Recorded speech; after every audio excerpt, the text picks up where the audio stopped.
नमस्कार दोस्तों, मैं भाषा और बेबाक भाषा के दो टूक कार्यक्रम में आपका दिल से स्वागत है। जिस समय देश राममय है और देश की राजधानी तकरीबन अयोध्या बन चुकी है, क्योंकि सारी सड़कें, सारी बसें, सारी ट्रेनें बस उधर जा रही हैं। मैं आपको ले चलूंगी एक ऐसे राज्य की तरफ जो 3 मई 2023 से लगातार सुलग रहा है।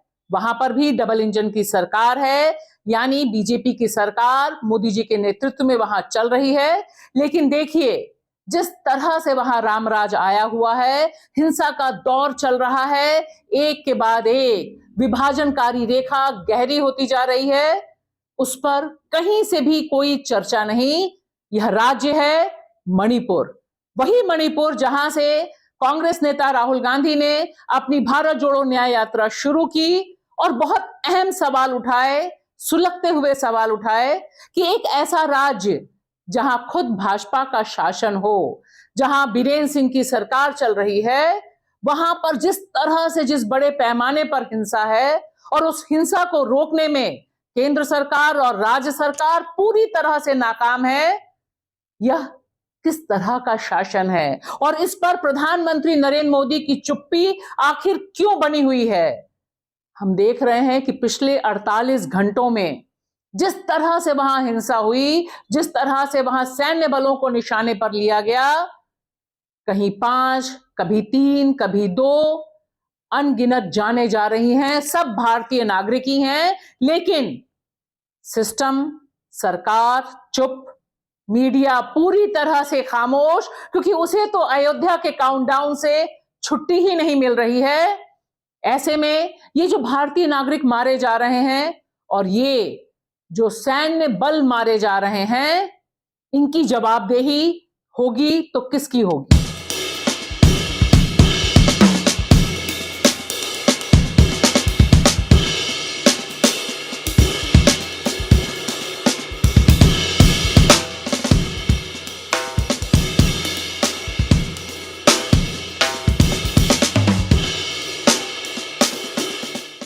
मई से जो मणिपुर जल रहा है, उसमें सैकड़ों जानें जा चुकी हैं, हजारों जिंदगियां तबाह हो चुकी हैं।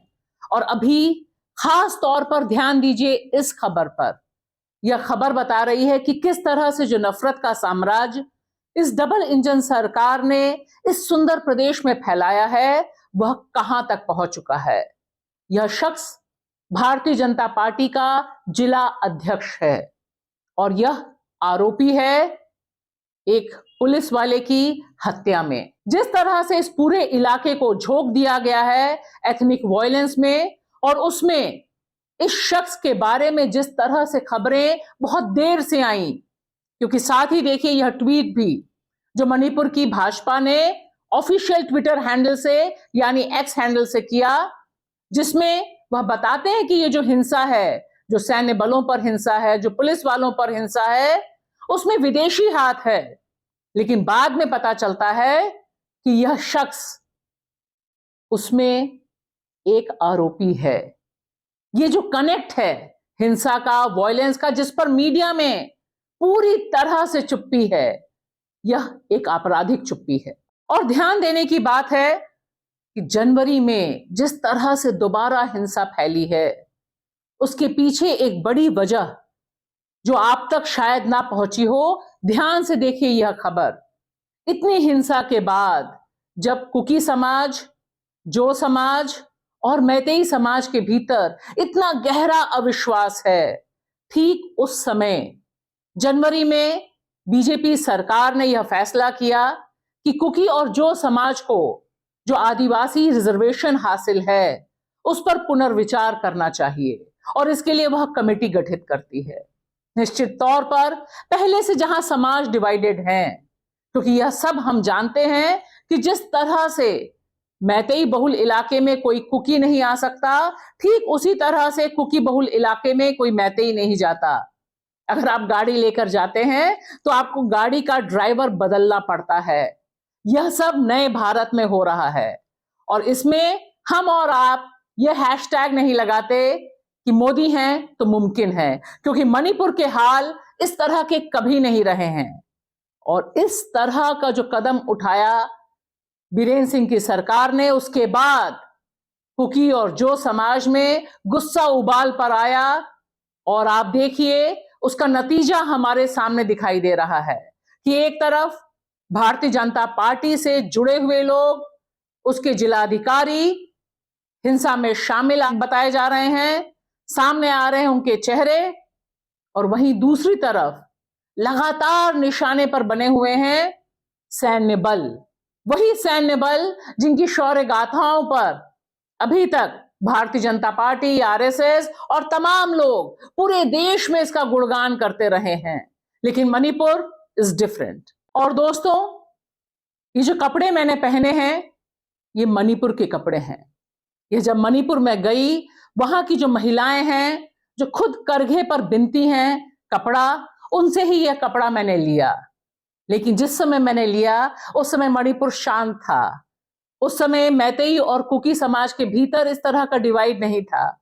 और मुझे याद भी नहीं है कि जिन महिलाओं से ये मैंने कपड़े खरीदे वे मैतेई समाज की हैं, कुकी समाज की हैं या कोई और जाति जनजाति उनकी है।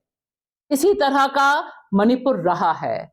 लेकिन दुख की बात देखिए कि आज की तारीख में मणिपुर में पत्रकार हो, सोशल एक्टिविस्ट हो, यहां तक कि पुलिस वाला हो, सैन्य बल वाला हो, यह शिनाख्त होनी बहुत जरूरी है कि वह किस संप्रदाय, किस एथनिक ग्रुप का है। यह जो डिवाइड है, यह डिवाइड देश के विरोध में डिवाइड है, क्योंकि यह मणिपुर ही नहीं पूरे भारत में अलग अलग जगहों पे लोगों को विभाजित कर रही है, लोगों को हिंसा पे उतार रही है। और देखिए ये दर्दनाक दृश्य दिसंबर का है, दिसंबर 2023 का है, जब 50 लाशें जो लंबे समय से पड़ी हुई थी उनका मास बरियल किया गया था। यह फोटो लोगों तक व्हाट्सएप यूनिवर्सिटीज के जरिए नहीं पहुंची, क्योंकि इसमें राम की महिमा या धर्म की अफीम नहीं मिलाई हुई है, क्योंकि उससे जो सत्ता का सुख मिलता है, मणिपुर पे कवरेज से वो सुख नहीं मिलता है। मणिपुर एक भी मीडिया घराना नहीं जाता है। लेकिन आप देखिए अयोध्या में लगातार जिस तरह की कवरेज चल रही है, काउंटडाउन चल रहा है, उससे ऐसा लगता है कि देश में सिर्फ और सिर्फ अयोध्या, अयोध्या और अयोध्या बसता है। जबकि मणिपुर और मणिपुर जैसे राज्यों के जो जलते सुलगते सवाल हैं, जो सीधे सीधे जुड़े हुए हैं अकाउंटेबिलिटी से, क्योंकि यहां पर सिर्फ मोदी जी की ही अकाउंटेबिलिटी नहीं दांव पे लगी हुई है, यहां पर होम मिनिस्ट्री यानी अमित शाह जी की भी अकाउंटेबिलिटी लगी हुई है। मणिपुर में वहां के मुख्यमंत्री मांग करते हैं कि केंद्र उन्हें हवाई जहाज दे, हेलीकॉप्टर दे, वह एयर से स्ट्राइक करना चाहते हैं, देखना चाहते हैं, स्थिति को कंट्रोल करना चाहते हैं। यह स्थिति अगर किसी भी उत्तर भारत के और राज्य में होती, या मान लीजिए वहां विपक्ष की सरकार होती, तो किस तरह से कवरेज हो रही होती, जंगल राज से लेकर गुंडा राज, पता नहीं क्या क्या हम आप स्क्रीन पर देख रहे होते। मणिपुर जो इतने दिनों से जल रहा है, 260 से अधिक दिन हो गए हैं मणिपुर को सुलगते हुए, भारतीय नागरिकों के मारे जाते हुए, इंडियन आर्म्ड फोर्सेस के मारे जाते हुए, वह एक नेशनल मुद्दा नहीं बनता। और इसे हल करने के लिए कहीं से भी न मोदी जी सोचते हैं, न देश के गृह मंत्री अमित शाह सोचते हैं, क्योंकि यह उनकी सबसे बड़ी विफलता है। या यह भी मान सकते हैं कि उन्होंने छोड़ दिया है कि यूं ही सुलगता रहे, जलता रहे, क्योंकि फाइनली चुनाव अभी तुरंत मणिपुर में नहीं होने हैं। यह सारे अहम सवाल हम आप तक लेकर आते हैं इस अपील के साथ कि देखिए, लाइक करिए, शेयर करिए बेबाक भाषा। शुक्रिया।